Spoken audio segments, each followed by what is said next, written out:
gun again on first down. Fires wide. Juan Daniels, touchdown, Georgia. This is your favorite receiver, Juan Daniels, and you're listening to the DGD podcast with my man, Robert Reynolds. Go Dogs. Welcome to the DGD podcast. One more day until the Dogs beat the ever-living shit out of those Gators in Gainesville. Juan, you weren't here yesterday. You're here today.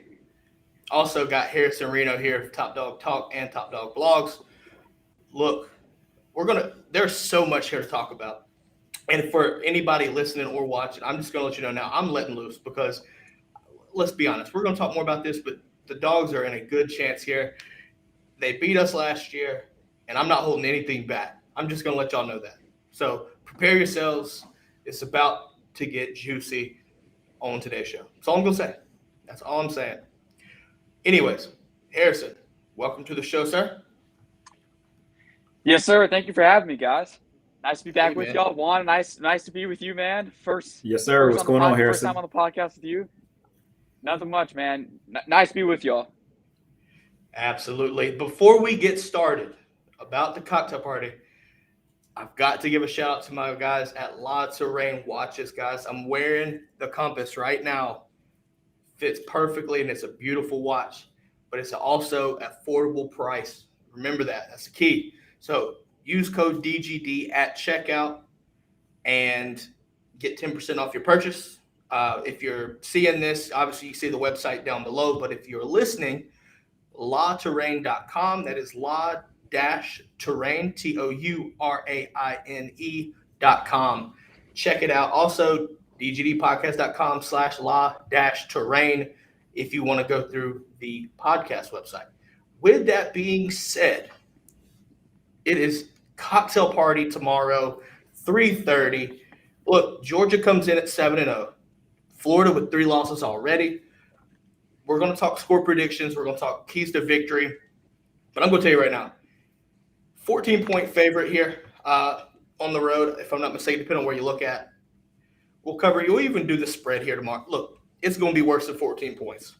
Juan, I want to get your thoughts on here, being a former player. I want to get your thoughts on prepping for this game. You've played it before. Obviously, we've had discussions in the past about what happened. Results notwithstanding, what is it like to prepare for this game? I mean, this is one of the biggest rivalries that we have, and unfortunately, when I was there, and then of course years past, Florida never really took this rivalry very serious. It was one of those things that it's Georgia. We'll just go up there and we'll just beat them down, and it's really not that big a deal. It's kind of the same attitude that we have when we play Georgia Tech. We really don't put a whole lot of worth into Georgia Tech.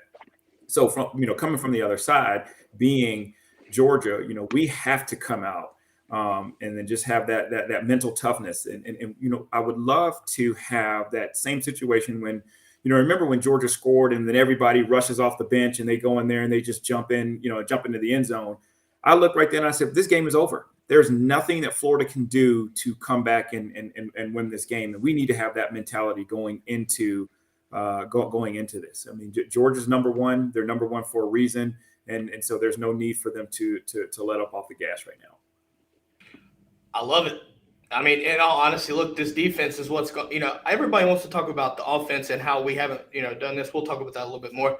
But look, nobody can say that defense is not elite. And this, in my opinion, best defense hands down in the country right now, and it's not even close. Not even close.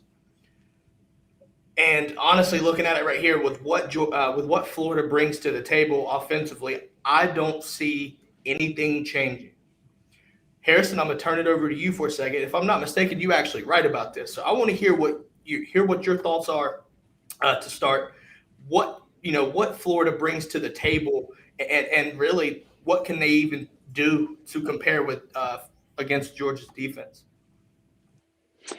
Going against Georgia's defense, obviously I think the one matchup that everyone's going to be watching, and I think I've heard people try and make this comparison, which I think is an outrageous comparison, but it's the point they're trying to make is, in years past, when you look at Georgia's defense, specifically under Kirby Smart, and you go back to even his time at Alabama, what gave that defense led by Kirby Smart, trouble. And it was kind of a dynamic quarterback in a sense. Someone like Joe Burrow, who can be active in the pocket, can be active outside of the pocket and make throws, that are just otherworldly. That's the type of quarterback that you need to kind of disrupt a defense like Georgia has now. And I think they talk about, Anthony Richardson maybe being that just because of what he brings with his legs.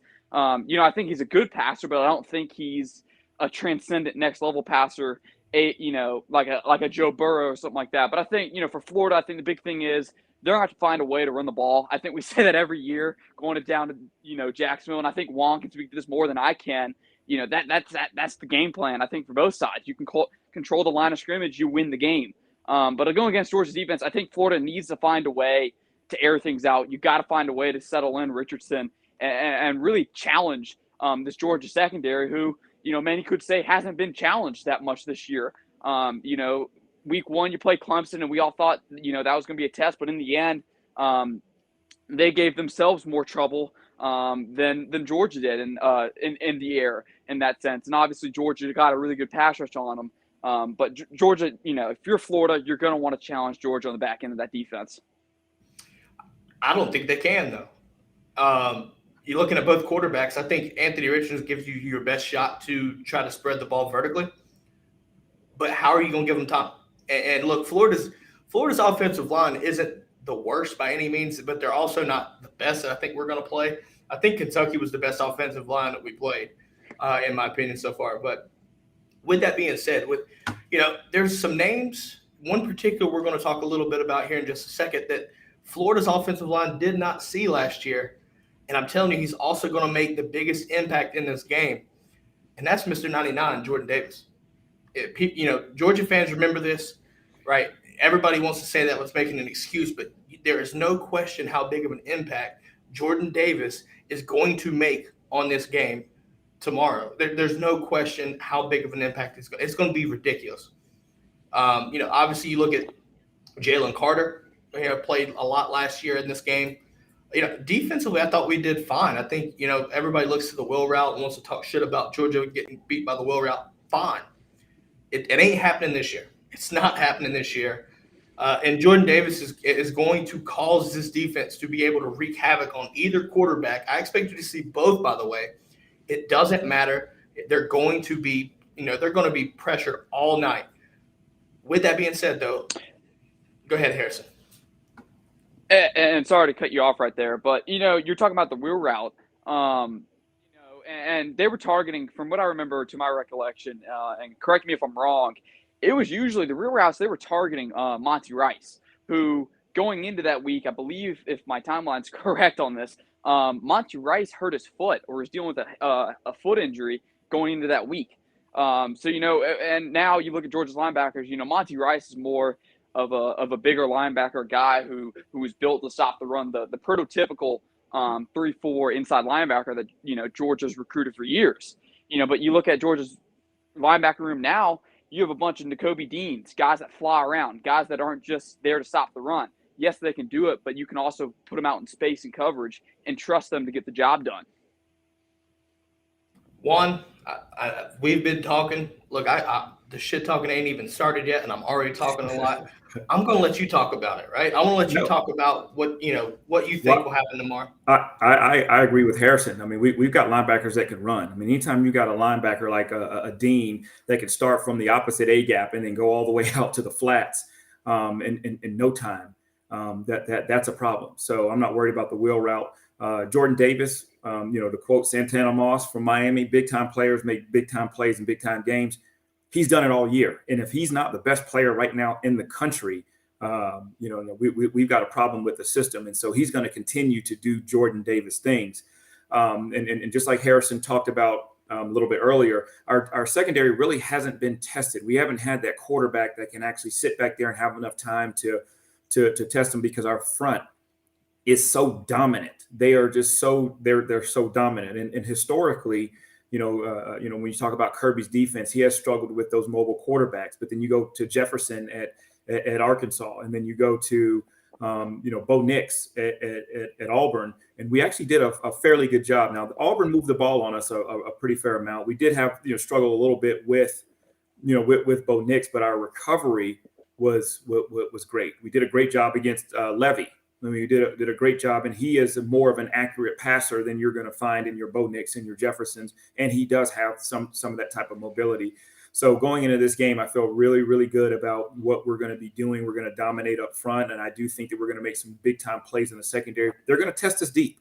They're going to. They're going to have to. They're going to have to get some backs out of the backfield. They're going to have to stretch the field just to kind of loosen it up a little bit. But at the end of the day, it's all fun and games until you get hit in the mouth. I'm gonna look, Juan. I know Mike Tyson said this statement, but damn, I need you to like trademark this or something, man. That's like that's the go-to statement. But it's like I said, it's 100% accurate every time. That defense is like a punch from Mike Tyson, right? Just square in the mouth.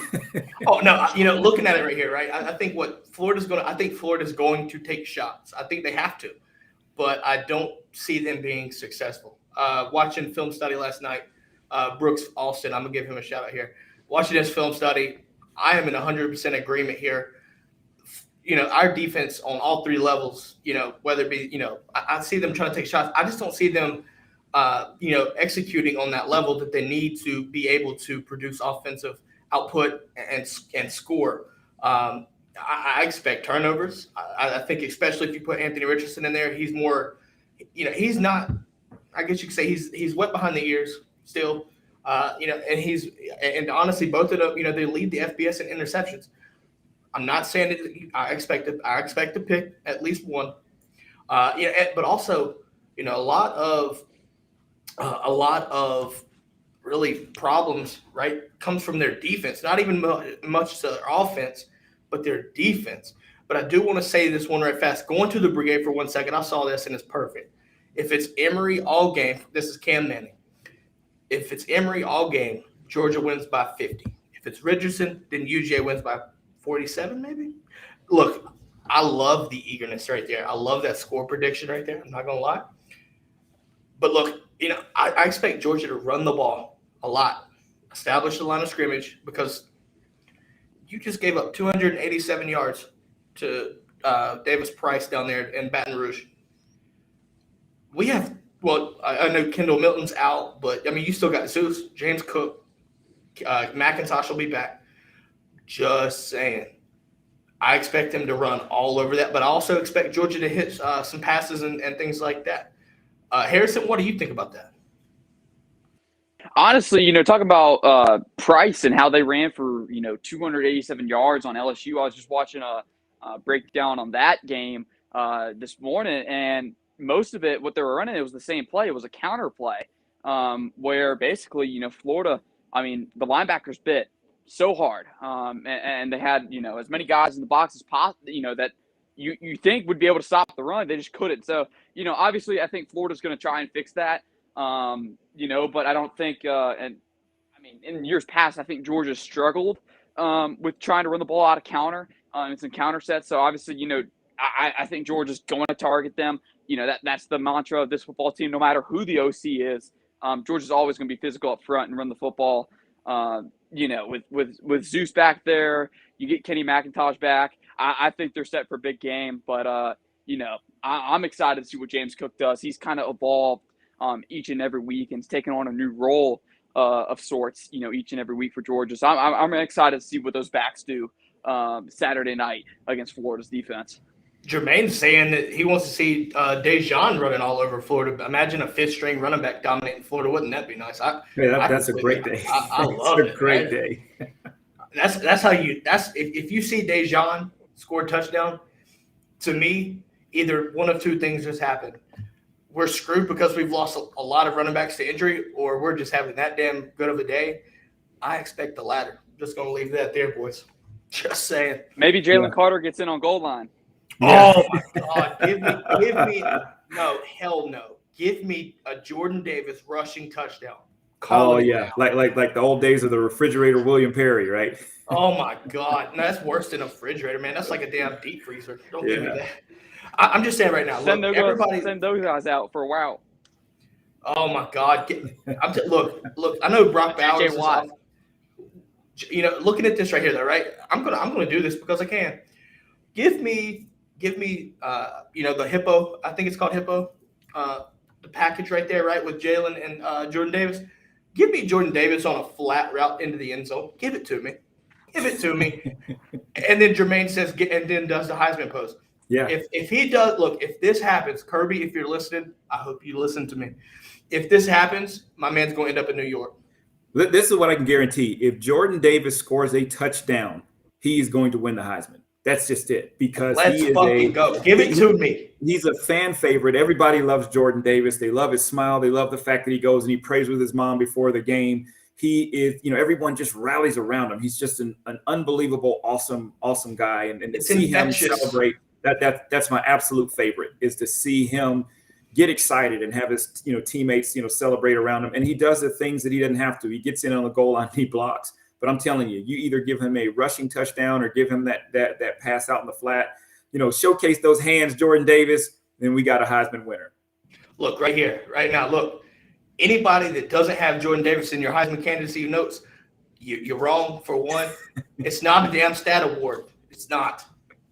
It's an MVP. If you won't sit there stats and give it to somebody with the most stats, there's Maxwell's, there's Doak Walker's, there's Bolitnikov's. Give it to that person. You want to talk about making an impact, the best player from the best team, that's Jordan Davis. Get my man a touchdown, Kirby. Juan, you play with Kirby, call him up. Yeah. Look, he might answer from the Kirby copter. I don't give it. Make it happen. And listen, Brigade, if it happens tomorrow, let everybody know that we talked this into existence today. That's all I'm going to say. Trip here, I want to read this up. Trip says, line Jordan up at tailback and Jalen at fullback and let Jordan take it up the gut for the score. Oh, shit, that'd be interesting. With how bad their defense is running it, yeah, I can see that happening. Yeah. But honestly, I guess I need to put my hat back on and get back to work here. What does Georgia have to do to really, I guess you could say, win the game, right? Let's do the keys to victory for Georgia here. We'll start with Juan first, and then Harrison, and then myself. It's easy. Just do Georgia things. I mean, Georgia's been consistent. This is one of the first years in a long, long time that Georgia has just consistently just dominated. They've dominated up front. They've run the ball. They're doing a great job of passing. Defensively, they are just completely dominant. And so that allows Monken on offense to come up and basically do whatever he wants to do. I mean, he can actually run what was called the Annex of Texas. I don't remember what movie that's from, where you can just run a reverse pass flea flicker if you wanted to, knowing that the defense is going to go out there and do what they're supposed to do. So they just go out there and just do Georgia things, and they win probably by 40, 50 points. Harrison? And for me,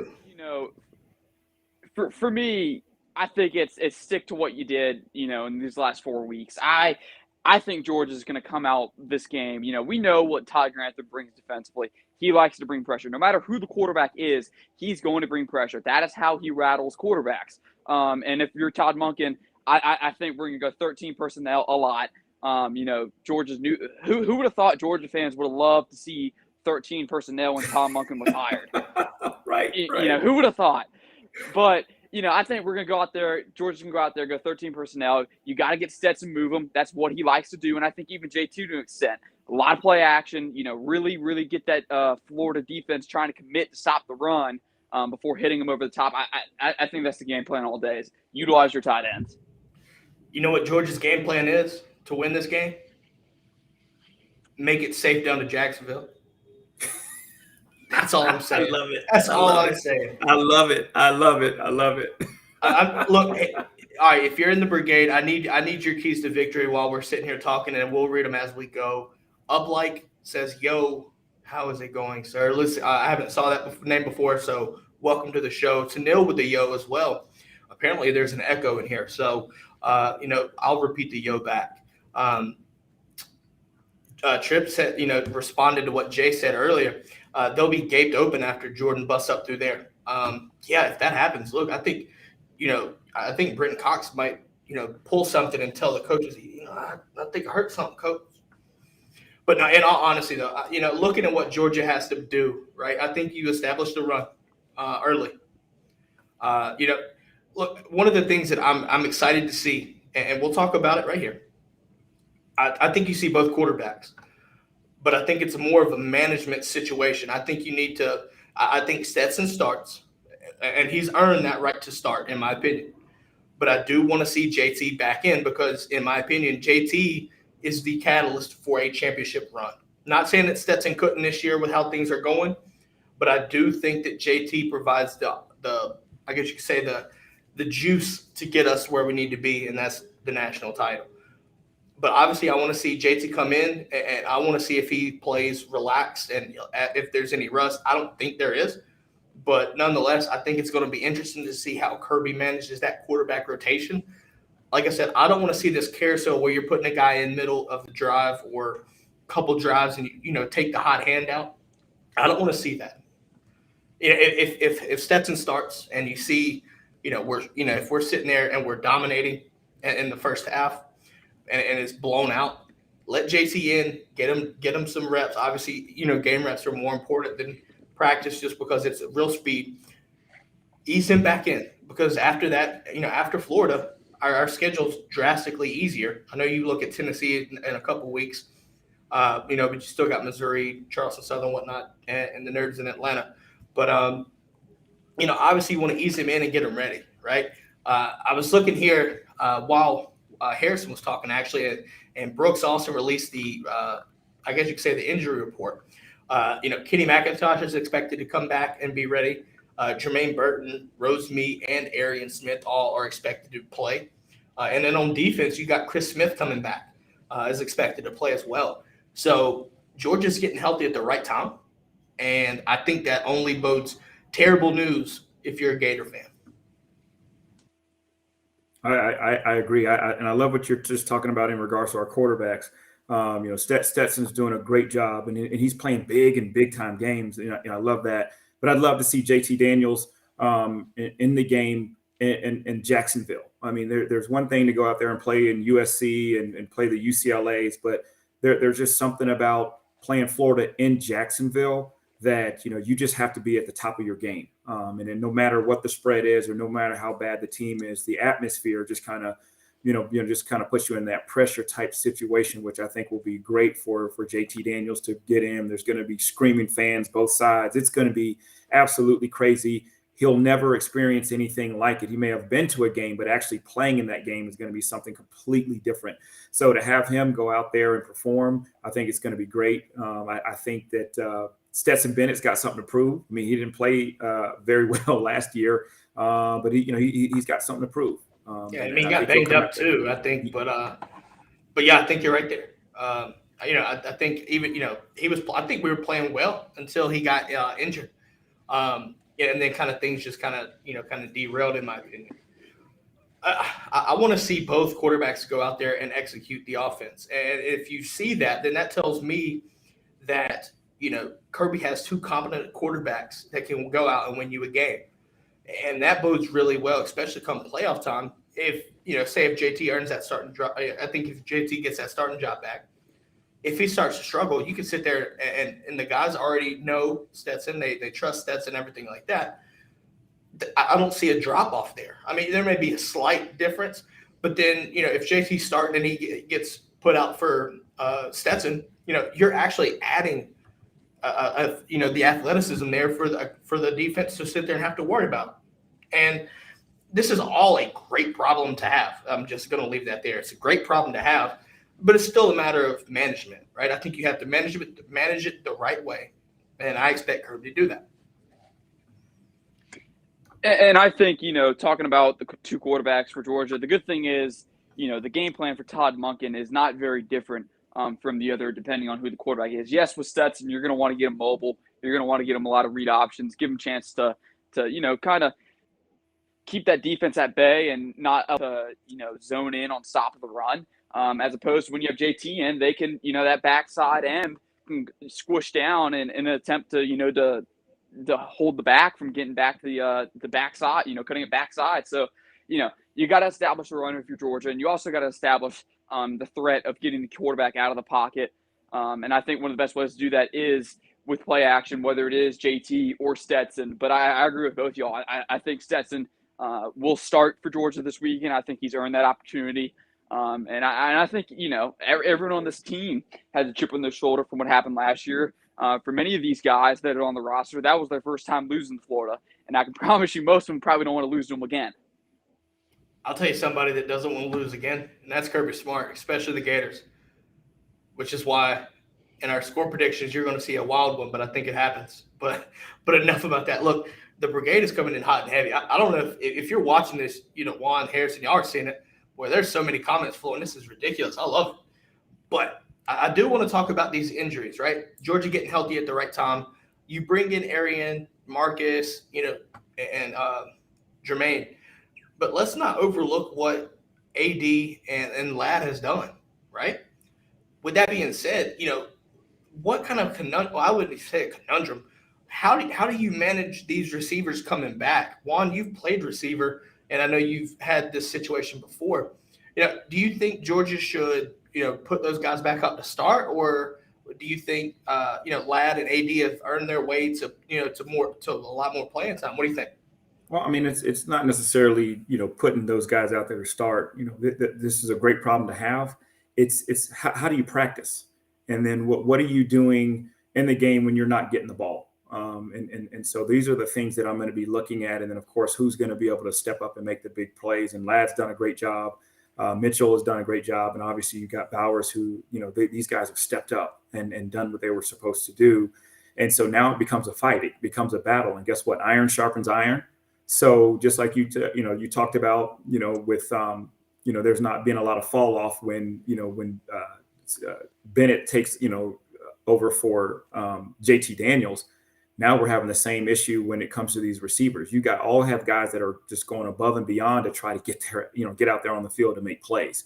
So again, you just let them battle it out. And this is a great battle to have, man. I would, as a receiver, going in, we had a lot of talented receivers with the Hines Wards, Bryce Hunters, and all those guys. And so it was great to go out there and compete each and every week in practice, all with the purpose of, hey, like I either want to start or when I get my opportunity, I want to make those big plays, because there's nothing more exciting than hearing that Georgia crowd just erupt after you've made a big time play.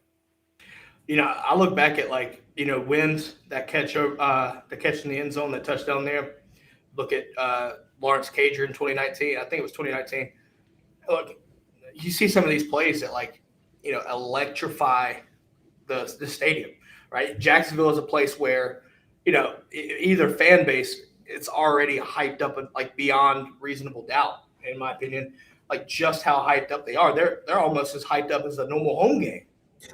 I think you look at the rivalry being one of the main factors for that. But, I expect Georgia to make enough plays to where you take the crowd out of it for Florida.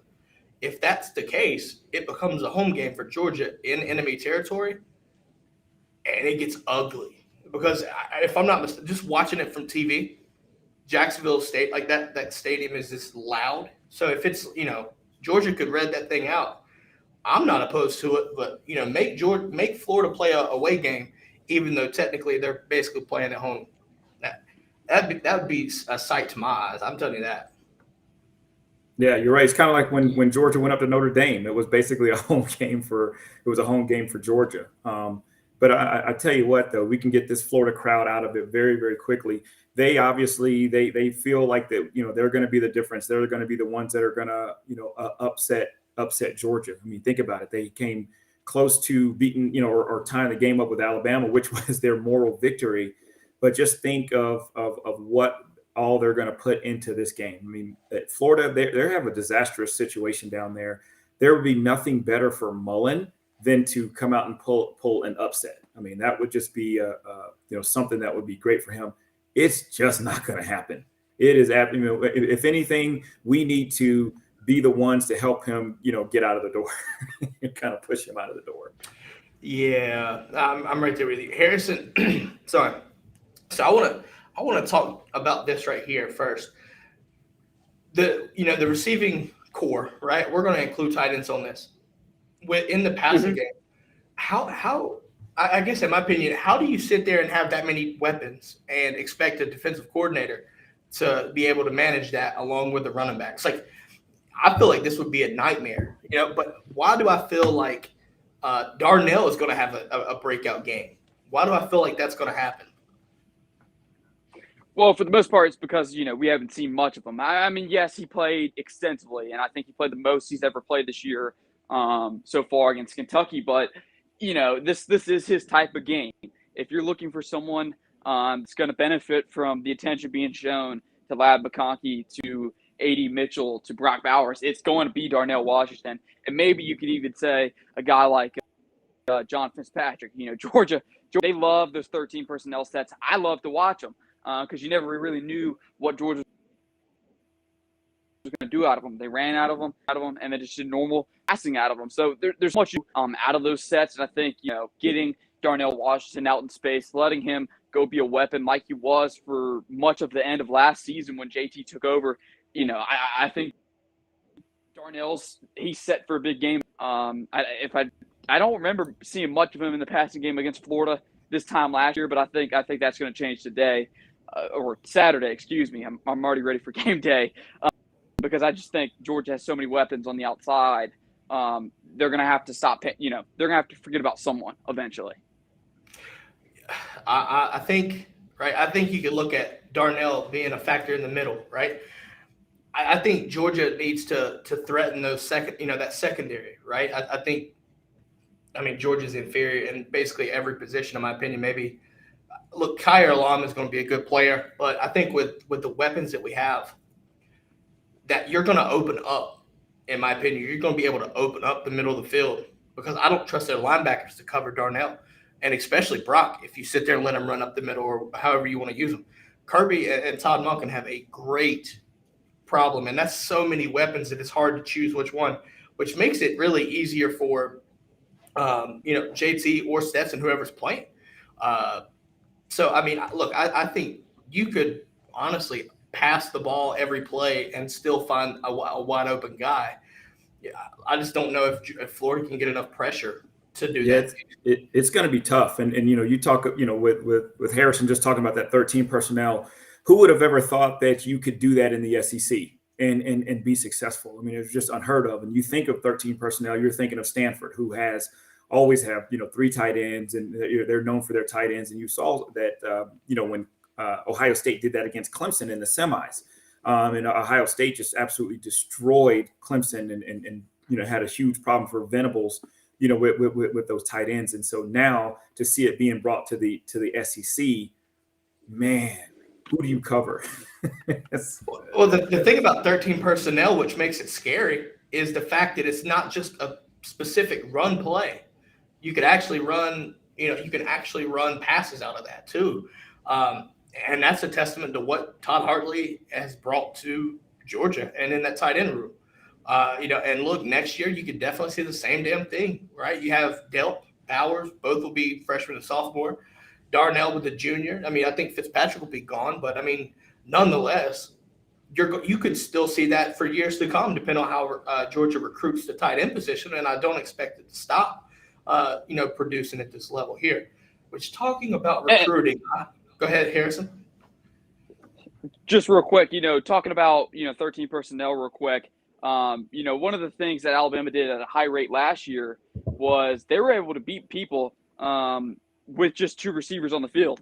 They beat Georgia with 2 receivers on the field at some times because they were able to use their tight ends dynamically and get them out in space and make them a threat.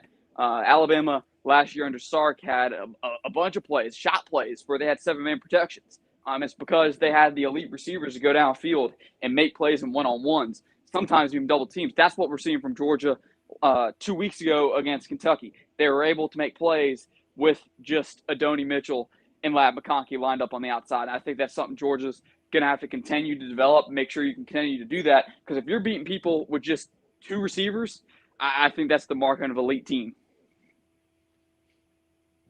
Can't be mad about that. Agreed. Now, one of the things I was going to say here, we were talking about recruiting the tight end position, but we're going to switch over and kind of open this back up just a tad bit for a second about recruiting. Kirby Smart knows a little something about recruiting. But let's talk about Gainesville. What's going on there? 2 weeks, in a matter of 2 weeks, you lose your top 2 recruits. You lose Julian Humphrey, the cornerback, and you lose Shamar James, linebacker.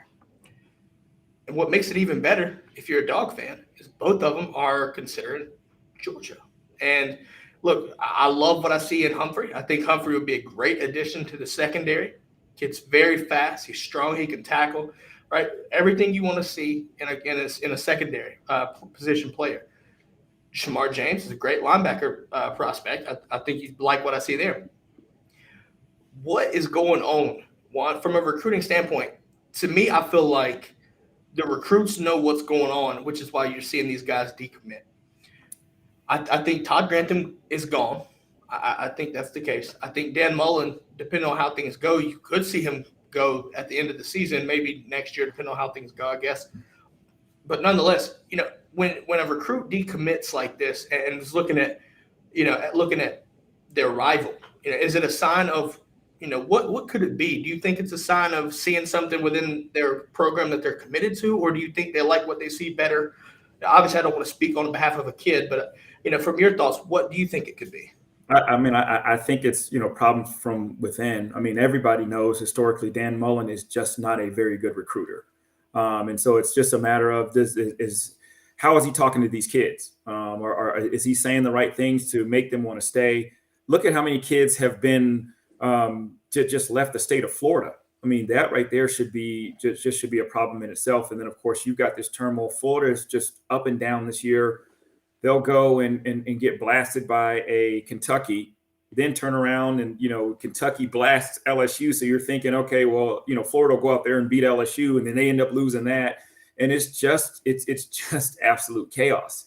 And then when you see that, you're sitting there thinking to yourself, like, I'm about to invest 3 to 4 years, 3 to 4 or 5 years at this program, and I have no idea where it's going. And there is nothing that's solid. There's nothing that's concrete. When you look at what Georgia's doing right now, I mean, their recruiting class and everything that they have, the stability, the coaching, as an offensive player, you're looking, man, I want to go play for Monken. Defensively, like I want to go up there and be a part of that just crazy defense and just continue to build. And it goes from, hey, I love Florida, I want to go up there and turn Florida around and make it, something great, to I don't know what's going to happen in Florida. No idea. So that's a tough situation. And again, I just don't think Dan Mullen is a very good recruiter. Let's be honest here, right? I think looking at Florida, the state of Florida from a recruiting standpoint, there's one program that I feel like if you're in the state of Florida, you need to try to lock down and build a pipeline within it, and that's IMG. Even though kids come from across the nation, it's in Bradenton, right? That's somewhere where you need to be focused on because the level of talent is just so abundant. You look at Florida, and Florida, I don't think they have any talent I don't think they have any recruits that have came from there. But you also look right over where we are in a situation of recruiting IMG. Just got Bear recommitted. He's at IMG. You've got Kamari Wilson, a potential target there. You look at all they got, Lavoisier Carroll, Nolan Smith. Georgia's established a pipeline, and I expect that to continue, which translates to recruiting wins and elite talent, because that's just the logic tells you if elite talent from all across the country goes there, I want them on my team. Yeah. Florida has to do a better job of recruiting in state. I know they lost the 2 decommitments, but they are 23rd in the composite rankings right now. If you're Florida and you're a Florida fan, you're cussing everybody out on that staff and say, do a fucking better job. Because right now, call me crazy, but I'm telling you, I'm being real as it gets right this. Since Florida hired Dan Mullen, they have become more like Mississippi State than they have looking like trying to get close to Georgia. Changed my mind. And if I could just add something on this, I think we talk about, maybe there being a disconnect with the players. And you look at IMG, they're not getting the talent. IMG has the cream of the crop in the state of Florida, aside from much of, South Florida, which does develop a lot of hidden talent. I mean, there's a lot of kids that come out of South Florida that go on to make big impacts in the NFL, make big impacts not only in college, but in the NFL later on. I think there's a disconnect with high schools, with programs in that state, whether it's something the staff has done, whether it's something Dan Mullen has done or said, because, the kids come and go, but for the most part, the coaches remain at their programs, or they move to a different program within the same state. So if the coaches ain't helping you out with helping yourself out, then, how are you going to land a Kamari Wilson or, or a Bear Alexander? Right. I just looked at the 24/7 rankings. They are 22nd compared or in the composite. Juan, their top recruit right now actually is Isaiah Bond. And I think you have a familiarity with him. Yes, I do. Yeah, and actually we saw one of the Florida recruiters at our last game, and it almost seems like they're just definitely making those desperate attempts to keep whoever they have there. But Georgia was, they were going after Isaiah Bond, and if Isaiah Bond, leaves Florida to go to Georgia, hey, you're adding a state champion 200 meter, 100 meter, and 4x100 meter sprinter. That guy can just flat out go. And so you're just adding more to the pot. So, Florida's probably going to do each and everything that they can. I wouldn't be surprised to see them at the game tonight. We have a game against Winder Barrow, and I would not be surprised because they need to do any and everything to keep, that top guy there. But, just like Harrison said, that there's a disconnect somewhere. And that's really killing the Florida program because, for you to be in Florida and let all that talent in, that's one of the things that Kirby's doing. He's trying his best to keep Georgia talent in Georgia. And that hasn't happened in a very long time. And Kirby's going above and beyond to keep those guys, the Oscar Delps and all those guys, here in the state to go to the University of Georgia. And Juan, real quick, I have a question for you. As a former player who got recruited, and now as a parent of a player who's getting recruited and getting attention, what is it for you that when you sit down with coaches, as a player or as a parent now, what are you looking for, from these recruits? I'm looking for that consistency. Is the biggest thing, and are you going to be there long term? So it's one of those things that we Ashton and I, we took a trip up to Duke, and he loved it, and we're talking. But I had to think to myself, is Cutcliffe going to be there for 4 or 5 years down the road? And it just doesn't look like, Cutcliffe has given up his offensive coordinator responsibilities. And usually once a coach does that, gives up their offensive or defensive, responsibilities, a lot of times they're just kind of on their way out and grooming somebody else to take over.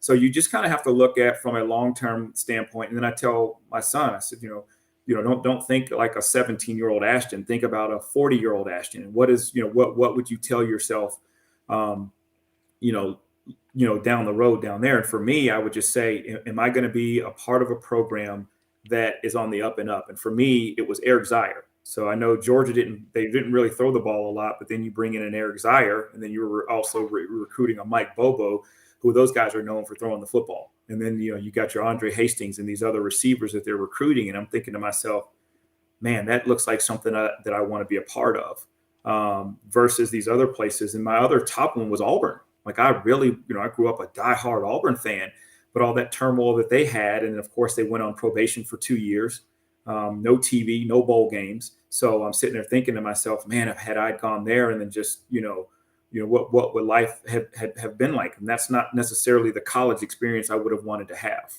so those are some things that you just kind of look at. Perfect time to transition. I know we want to talk a little bit about some players of the game here.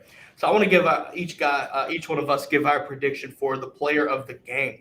I asked the brigade who they thought would be players of the game, and I'm hearing Jay Shipes calls Zeus and Cook, Trip from YouTube, Adam Anderson, Trayvon Walker shine. Jay also mentioned, is Dean playing spy? If so, he will have a huge game. And honestly, Harrison, I'll let you go first since you're the guest. Who do you think would be the player of the game? Who's your prediction for player of the game? It's tough, man. I think the mainstream pick is probably going to be someone like a Jordan Davis or maybe one of the backs. So I'm gonna kind of go unconventional in this, and I'm gonna say Channing Tindall because, like you just said, like the one of the commenters asked, is Dean going to be the spy? I think Channing Tindall has the speed, has the agility, has the ability to read the offense and read the quarterback's eyes to go chase down Anthony Richardson. He's a guy that has elite athleticism. I think he's going to grade really, really well at the NFL Combine, this coming February. I think he's going to have a big game. We've seen him pop up over the last few weeks, and I think it's going to be a continuation of what he's done over the last few weeks. Juan, what say you, sir? I'm going to go, kind of like what you did the last time. I'm actually going to go with a group, and I think it's going to be that offensive line. That offensive line, you saw again how, Florida just got ran over. I think that they're going to come out there. They're just going to sit there and say, hey, these are our trenches. We're going to dominate the trenches. And that's going to open up the run game. It's going to open up the play action pass. It's going to open up just the regular pass. And I just see them just completely taking over. I'm going to make a pick that might question some, or might raise some eyebrows. I'm going Jalen Carter. I think Jordan Davis is going to have a good game, but I also think that Jalen Carter is going to have at least 2 sacks, and I think he's just going to be a menace the entire game. I think Jordan Davis is going to be just fine. I think you're going to see him cause a bunch of chaos every time he plays. I'm just going off a whim, and I think you look at a guy like Jalen Carter is just going to cause problems for that offensive line. What I saw from him last year, in that game to what I'm seeing now, it's almost night and day difference in a good way. And I would not be surprised to see him just wreak havoc and actually create a lot of chaos in the backfield. So I'm going Jalen Carter on this one. I like it. I do too. I mean, look, in my opinion, I think it's too easy to say running backs, right? I think with how bad their defense is, in my opinion, on stopping the run, I think you could almost pick a running back and say, you're my player of the game. But I think Jalen Carter is going to create a bunch of havoc, especially if you put Anthony Richardson back there. Jalen Carter is going to have a field day with that. And kind of go off what Juan said, this offensive line for Georgia, I would say they're on a hot streak. You've put together back-to-back, really good performances. It's not a long shot for either of Carter or the offensive line to put together another masterful performance. Obviously, I don't know what's going to happen at left tackle. Obviously, with Jamari Sauer being banged up against Kentucky, they could, he could fight through it like he did 2 weeks ago, or maybe they rest him for a little bit and let Broderick Jones get some action, which I think a lot of people want to see. So I think with Carter and the offensive line, I think they could coexist together and be the MVP at the end of the day. I think all 3 picks are great picks to candidates to be player of the game. I think the defense is going to cause Florida fits, which is a perfect transition over to our score predictions. Like I said, if I'm not mistaken, it's a 14. I think Georgia is favored by 14.5 is the spread, unless it's changed. Juan, I'll let you go first, sir. What is your score prediction? Does Georgia cover the spread? Oh, man, they're going to blow the spread out. Now, I'm actually going to go with my man Patrick Oliver. My man Patrick Oliver said it's going to be 63-3. Florida they'll get a late field goal at the end. I don't think people really understand what is about to happen tomorrow. I mean, it is going to be complete dominance. Our offensive line is going to absolutely destroy Florida. The defensive line, I mean, Florida's not going to be playing against Kentucky. They're not going to be playing against LSU where they were, racking up all these points. It's going to be absolute complete domination. I would not be surprised if you see a 35-0 first quarter like you did against Vanderbilt. I mean, I'm telling you right now, Kirby has something to prove. And, and one thing as a Georgia fan that I'm kind of tired of is, I don't want to jinx it and don't say this or let's just be no. Right now, we've got to beat our chest, and Georgia has that beat our chest mentality, and I think that they're going to beat their chest and that they're going to really, really stick it to Florida tomorrow. God, I'm telling you right now, if you're watching this, you see it, but if you're listening, guys, I'm sitting here just bouncing up and down in my chair, jumping for joy. Look, call me McDonald's because I'm loving it. Harrison, what's your score prediction, sir? Does Georgia cover the spread? At 14, I feel pretty confident considering that Florida beat Georgia by, I believe it was 16 points last time. Look, I put my score prediction out, or I don't know if it's come out yet, but I'm for SIDogsdaily.com. I said 38-10. I'm gonna hold true to it. I think Georgia takes a little bit step further and beats the Gators by 28 instead of 16. So I think Georgia's defense is just too dang good to give up more than 2 touchdowns. I don't see that happening this week. Obviously, Dan Mullen can cause problems for the defense, but Georgia's going back years into the archives watching Dan Mullen to see what all he could pull in this game, and I think Georgia's offense is going to keep rolling. Another good call. I like it. So we got 60-33. Juan, is that what you're calling 60-33? Yes, sir. Me and Patrick. We're doing this together. Patrick also in the comments said, "That's my dog." Anyways, that's neither here nor there. Obviously, Harrison, you said 38-10. You're sticking to it. I've got Georgia big. Look, that spread to me is laughable. If I'm Kirby Smart, I know you talk about rat poison and whatnot, but that right there, 14 points, and how bad Florida is right now. Like, that's 3 losses to teams that Florida should beat if you're Florida. I know Kentucky's good. I had them picked, second in the East, like I've been saying all season. I stuck with it, and it's going to be true. With that being said, I've got Georgia big. I've got, I don't know, I would say 40. Let's see. I'm gonna say 40. I'm gonna say 49-9. Only thing Florida can do is kick field goals, and they better hope that Jordan Davis and Devontae White don't come in like they did against Kentucky. Yes, sir. I wouldn't be surprised to see that shit happen either. Look, everybody wants to say, take your hat off for a second. Now I'm putting my damn G hat on, my red glasses are on. Nah, it's gonna be it's just gonna be abomination. If you're Florida fans, you're gonna turn the TV off by halftime. Look, I'm just saying this. Kirby lost last year. Kirby hates losing for one, but especially to the Gators. I don't expect him to stop one bit. He's going to run that score up as much as he can. Just going to leave that there. To kind of bounce off what you just said, he doesn't like losing. And there's only been 2 teams that have beat him twice since he's been at Georgia, and that's been LSU and Alabama. I don't think he's going to let a Florida team beat him twice, especially with Dan Mullen at the helm. Right. Oh, no, it don't happen. Look, we got the brigade hyped up, all right? Tripp says 14 is a slap in the face.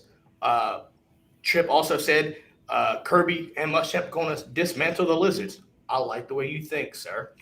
Cam Manning gives his prediction 45-7. Mitch from YouTube, Mitch all day, every day, 49-6, and also says that's it. And then, my boy Ric Flair here, woo, by Tripp. Let's fucking go. That's what I'm talking about. That's the energy we need. And I think that translates tomorrow. And that's why you see Georgia win big. Just going to leave that there, boys. With that being said, though, that is all we have for today's show. Stick around. If you're watching, we'll do Q&A, read some comments. With that being said, hey, look, catch us on YouTube, Facebook, Twitter, Twitch. Like, subscribe. And also, if you're listening wherever you get your podcast, rate us, review us, like us, follow us, subscribe, whatever your podcast platform decides to have you do. Make sure you do it and let us know how you like the show or don't like the show. If you're a Gator fan, you might not want to tune into the show, but feel free to listen anyway. With that being said, Harrison, where can people find you, buddy? Like I said, it's been a pleasure to have you on again. Where can people find you? Guys, it's been a blast once again, and awesome to be here with you and Juan in season. I think the last time I was on here, we did the SEC predictions, if I'm not wrong, where you correctly predicted Kentucky to be number 2 in the SEC East, despite my objection. So yes, y'all can go follow me on Twitter at @topdog_blogs on Twitter, and you can find me at dogsdaily.com covering your beloved University of Georgia. There you go. Go give him a follow. Check out his work. I'm telling you, man, he writes some good stuff. With that being said, Juan, Harrison, let's come back next. Let's talk next Thursday. We're going to be sitting here having a good time. Give my Dr. Pepper, right? Give me a Dr. Pepper. We'll be on next Thursday. I'll be having my celebratory Dr. Pepper. Hell, you never know. The chain might be out. Look, Florida going to get embarrassed. You might see a decommit and flip immediately after that game at 7:30. You might see a commitment edit. Who knows? We're going to make it happen, though. With that being said, go Dogs and have a great weekend. Enjoy the game. Stay safe. Go Dogs. Go Dogs. This is the DGD podcast. Go Dogs.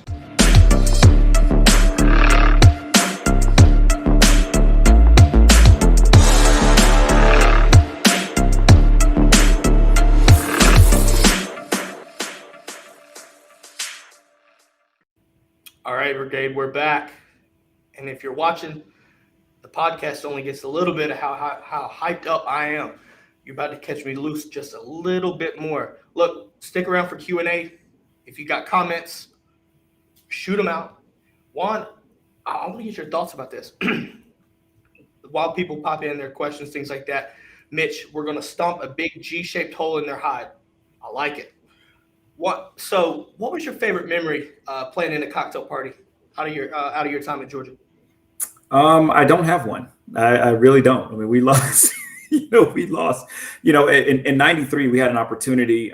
We did score a touchdown, but they called a timeout right before that, and we ended up losing that game. Then it was a home and home series, and then we went back there in '96. So I didn't really love my experience playing. However, it was cool, just the atmosphere, those Georgia fans, no matter what our record was, they just came out full force to support. And then, just being in that stadium and just looking around and seeing that sea of red and, seeing the sea of orange and blue. I mean, it was electrifying. Well then, Harrison, if you had to choose, I know you didn't play, neither did I.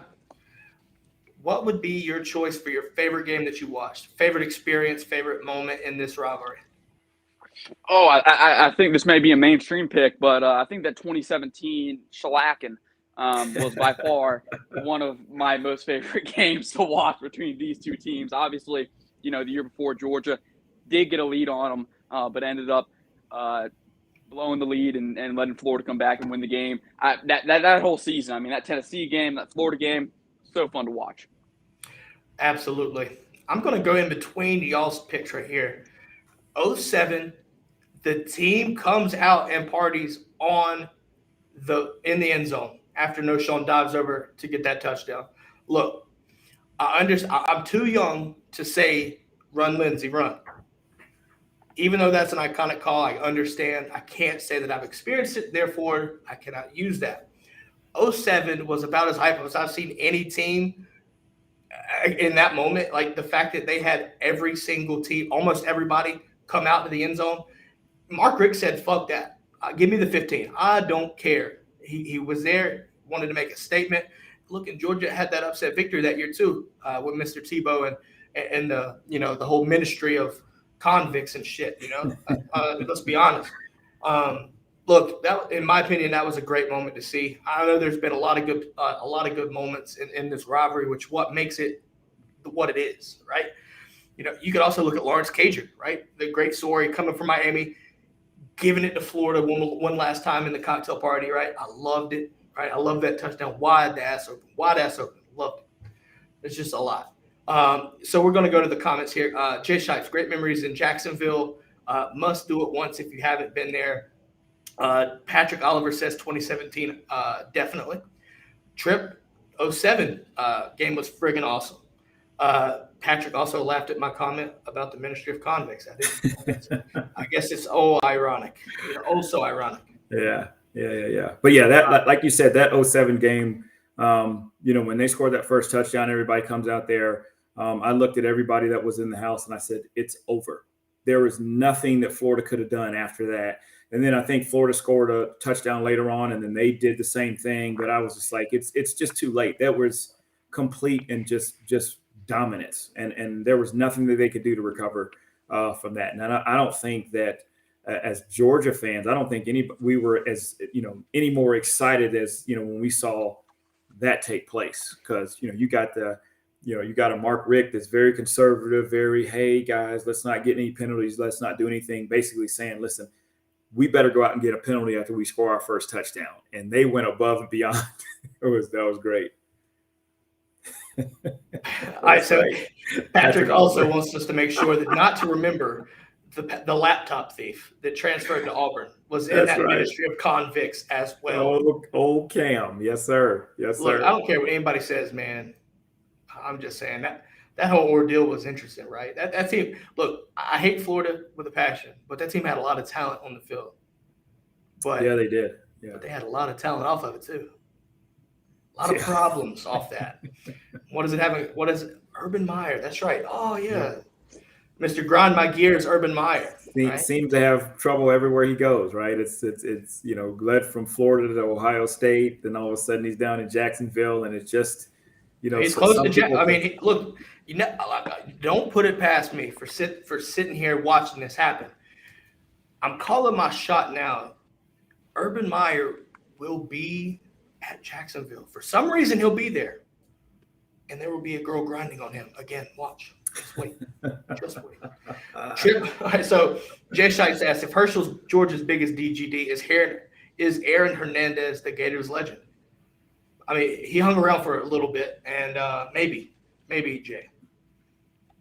I think he hung around Florida enough to be that. What do you think? Yeah, probably so. Yeah. Look, people can talk too soon. Nah, bro, never too soon. Fuck the Gators. Trip says that 97 game was probably my favorite. The one win over Spurrier was too sweet. Robert Edwards, Hines Ward, Champ, and Kirby showed out that day. That was a good one, too. It was. That was a good one. Oh, my God, Jay, slow motion with it. Let's go. It is crazy looking back on that team, though. Like, they had a lot of talent, but, like, just look like if you wanted to watch that team, just watch the news clips. Right, I think that's the best way to put it. Don't watch the highlight. Like, don't go watch it on the SEC network or nothing like that. Just tune into like your local news, shit like that. I think that's what suits that team best. That's just my preference. Anyways, I don't see that much left here. Juan, any last statements before we wrap this thing up, man? I'm just telling you right now. A statement will be made tomorrow, a big time statement, and that's just going to carry us through. Here's what Kirby's going to want to do. He's going to want to crush the Gators. There has not been a game yet this season that a team could have said, "Oh man, we were close," or we just were 2 or 3 mistakes away. I mean, it was just being complete dominance. He doesn't want them to have an Alabama situation where Florida, has an opportunity to tie the game up. It's just going to be a complete blowout, complete dominance, and a statement will be made. This is going to be one of those common opponents that Georgia has with Alabama, to basically tell Alabama, "Hey, we're here. We are here." Harrison, any last words? I agree with everything Juan just said, and I think talking about moral victory is something Juan mentioned earlier for Florida and Dan Mullen. If Dan Mullen becomes the first first offense to score 20 points on this Georgia defense this year, he's going to talk about that. I mean that's going to be the majority of his post game press. Hey.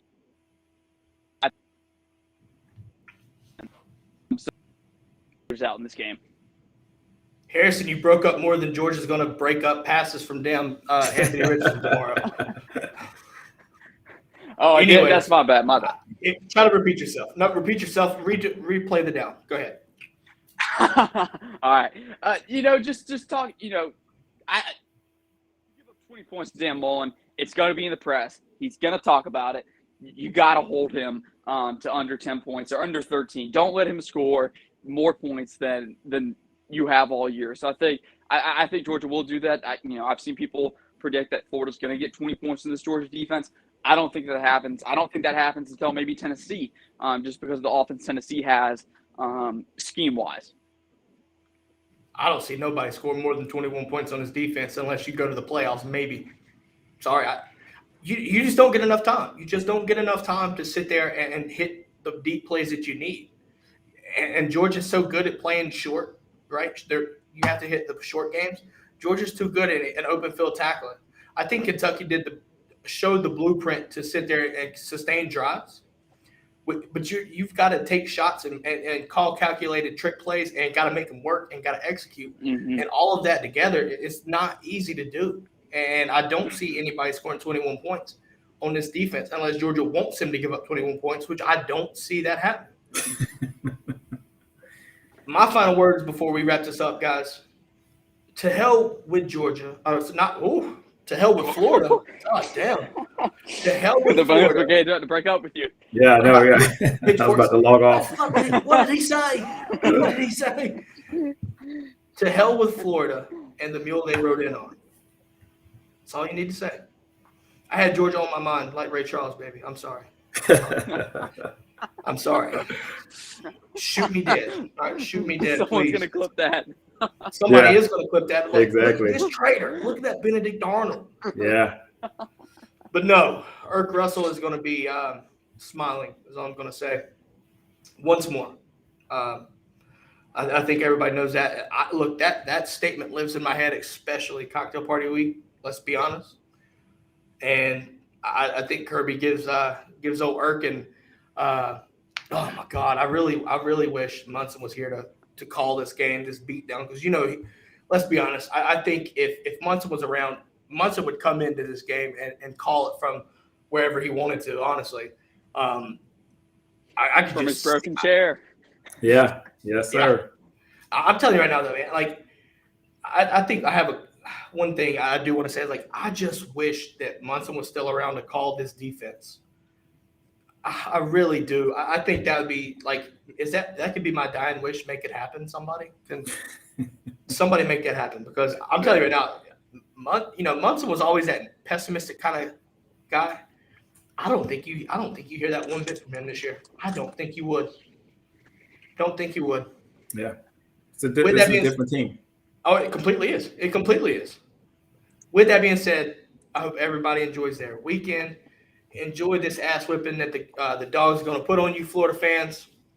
Come back next Thursday. If for some fucking reason I'm wrong, you can shoot it in the chat. I'll sit there and eat my crow on this. I don't care, because it ain't gonna happen. And if it does, I'll take it. With that being said, have a great one. Juan, Harrison, as always, it's a pleasure. Harrison's been great. Yes, sir. Thank y'all for having me. It's been awesome chopping up with the former playing like Juan and chopping up here in the GGD podcast. Yes, sir. Before we wrap this up, I do have to go on the record for this. It's to hell with Florida. To hell with Georgia. I take that back. I apologize, and I hope They've already recorded it and looped it. They're looping it right now. Hell not. The brigade knows better. They know better. Florida fans might say that. Yeah. I'll go on the record. I'll go on the record. Yeah, exactly. Brain fart. Yeah. No, I just had diarrhea in my head. All right. Thanks. Trips backing me up. I like it. Yeah. That's funny.